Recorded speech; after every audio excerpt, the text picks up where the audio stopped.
We are a bit worried with what we are watching because for us, we are just in time business. That means that a day is too long, and we want to see much more movement than we have seen as far as Kenya actually entering a bilateral or having an agreement with the UK so that we continue exporting. For us, we are affected probably much more than anyone, and therefore just a clarity from government on this negotiation that are going on will give us a bit of a comfort. We have people who have invested a lot in this industry.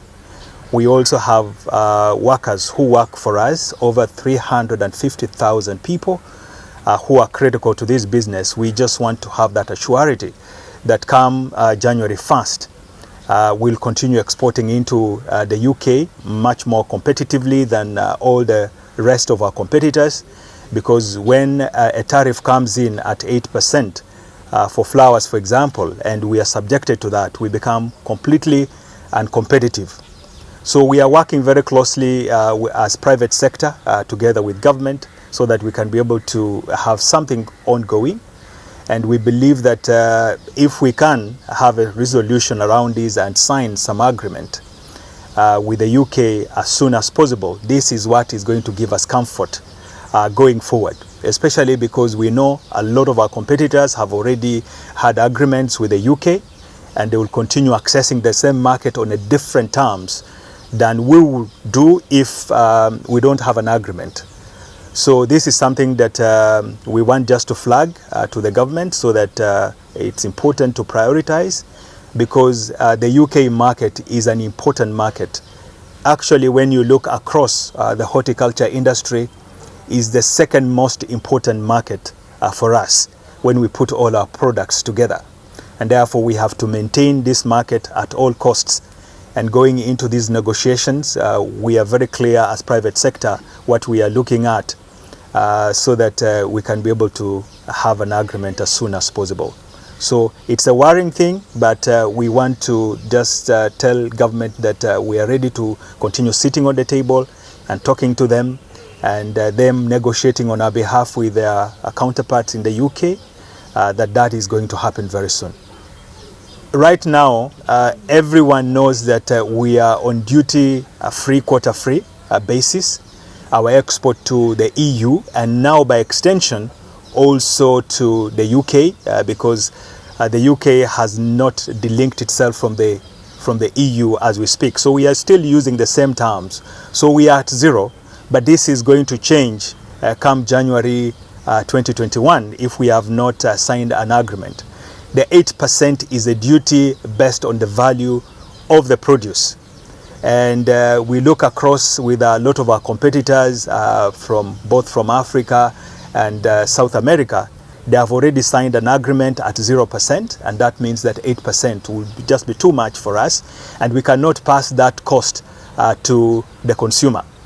We can't pass it over to either the intermediary buyer nor the end consumer, because that will mean that the consumer will have to pay much more, but they have alternatives. So we have to make sure that we remain, all of us, at 0% under the same arrangements that we have with the EU. And it's even much more complex, because we hope that as we negotiate with the UK, the EU will also have a deal with the UK.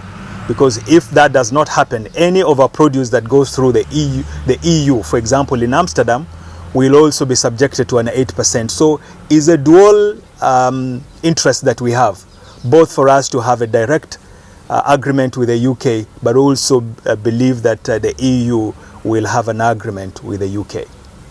I think there is a lot that is happening. If I talk about the flower industry, we haven't done much, because it was very tricky to move roses through the sea, but a lot of tests that have been done, and with bringing in matters to do with botrytis, for example, treating the flowers and maintaining certain cold chain. I think it's important that we can now move much more.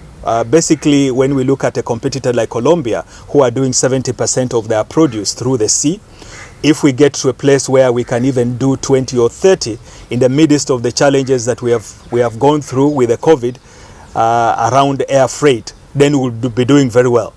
20% of flowers probably we'll be talking of close to 20,000 tons in a year. That will be a very good start.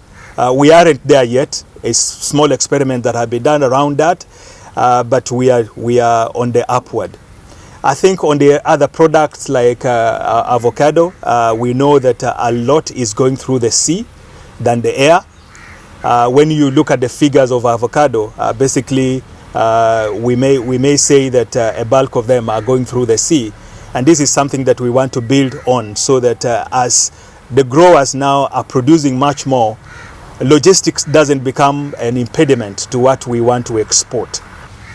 We have more than 560 plug-in points at the port of Mombasa to help maintain our produce at the right temperatures. We move through the port of Mombasa avocado, mangoes, pineapples, and other vegetables. And we want to encourage Kenyans to take advantage of the airport that is under redevelopment, and the tourist flights flying to Mombasa. We would like to take advantage of them as they go back to their countries to carry our fresh produce. So this is another additional destination, one port of exit for our fresh produce that ordinarily gets out of Kenya to JKI. So we look forward to improved, enhanced trade internationally, and so we are happy so far with the collaboration that we have. And critical to this is that we are thankful to Trademark East Africa for providing the financial support necessary to enable us work together as stakeholders. Thank you.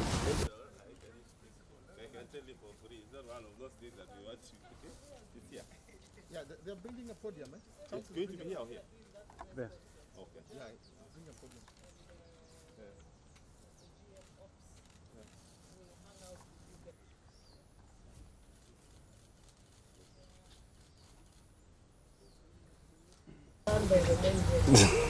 We'll have a conversation that will discuss why.